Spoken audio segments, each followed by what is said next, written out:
আচ্ছা, একটা সফল জীবনের রহস্যটা ঠিক কী হতে পারে? চলুন আজ আমরা the magic of thinking big বইটার ভেতরে ডুব দিয়ে সেই উত্তরটাই খোঁজার চেষ্টা করি। এটা কিন্তু আমাদের প্রায় মনে হয়, তাই না? যে কেন কিছু মানুষ অন্যদের চেয়ে অনেক বেশি সফল হয়? তাদের সাফল্যের পেছনে কি বিশেষ কোনো জাদু আছে?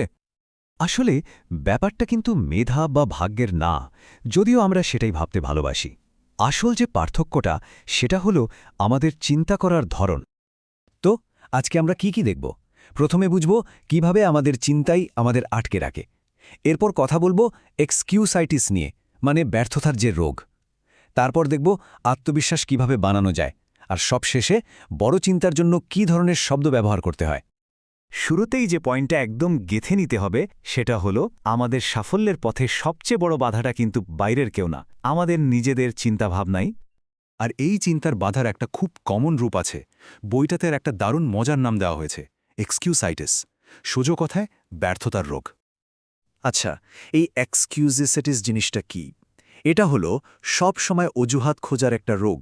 মানে কেন কোনো কাজ করা যাচ্ছে না তার হাজারটা কারণ খুঁজে বের করা। আর ইয়াকিন করুন, এই রোগটা আমাদের ধারণার চেয়েও অনেক বেশি কমন। সাধারণত 4 ধরনের অজুহাত আমরা সবচেয়ে বেশি দেখি। যেমন, আমার শরীরটা ঠিক নেই, বা আমি তো অতটা বুদ্ধিমান নই। আবার কেউ বলে আমার বয়সটা বড্ড বেশি বা কম।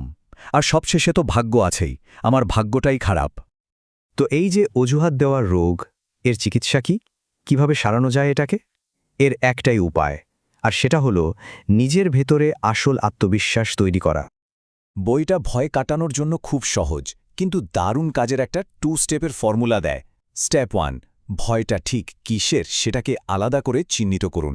আর স্টেপ 2, এবার অ্যাকশন নিন, মানে কাজে নেমে পড়ুন। এই ফর্মুলার পেছনের আইডিয়াটা কিন্তু খুব সিম্পল। আসলে কাজ বা অ্যাকশনই হল ভয় সারানোর সবচেয়ে বড় ওষুধ। বিষয়টাকে খুব চমৎকারভাবে বোঝানো হয়েছে একটা উদাহরণ দিয়ে। ভাবুন তো, আমাদের মনের ভেতর দুজন ফোরম্যান কাজ করছে। একজনের নাম মিস্টার বিজেতা, যে সবসময় পজিটিভ চিন্তা যোগায়, সফল হওয়ার রাস্তা দেখায়।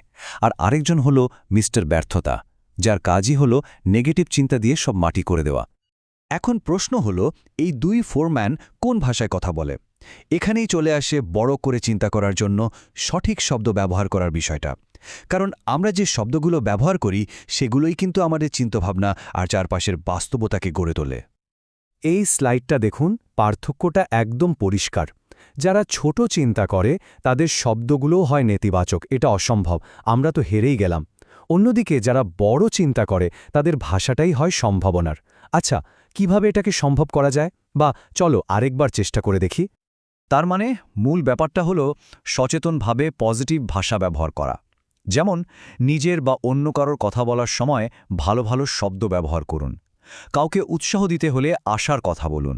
আর নিজের প্ল্যানগুলো এমনভাবে তুলে ধরুন যেন সবাই এর মধ্যে সাফল্য দেখতে পায়। তো আমরা এখন কৌশলগুলো জেনে গেলাম, কিন্তু শুধু জানলেই তো হবে না, তাই না? সবচেয়ে জরুরি হলো এগুলোকে কাজে লাগানো। আর তার জন্য একদম দেরি করা চলবে না, আজ থেকেই শুরু করতে হবে। তাহলে চলুন মূল বিষয়গুলো আরেকবার ঝালিয়ে নিই। প্রথমত, বিশ্বাস করতে হবে যে সাফল্য সম্ভব। দ্বিতীয়ত, এক্সকিউসাইটিস বা অজুহাত দেওয়াকে পুরোপুরি বাদ দিতে হবে। তৃতীয়ত, ভয়কে জয় করার জন্য অ্যাকশন নিতে হবে। আর সবশেষে, সবসময় বড় চিন্তার শব্দভাণ্ডার ব্যবহার করতে হবে। শেষ পর্যন্ত পুরো আলোচনার সারমর্ম কিন্তু একটাই, আমাদের সাফল্যের সীমানাটা আসলে আমাদের চিন্তার সীমানা দিয়েই তৈরি। চিন্তা যত বড় হবে, সাফল্য ততটাই বড় হবে। তো এই আলোচনা শেষে শুধু একটা প্রশ্ন রেখে যেতে চাই, আজ নিজের কোন চিন্তাটাকে প্রথম বড় করার সিদ্ধান্ত নিচ্ছেন?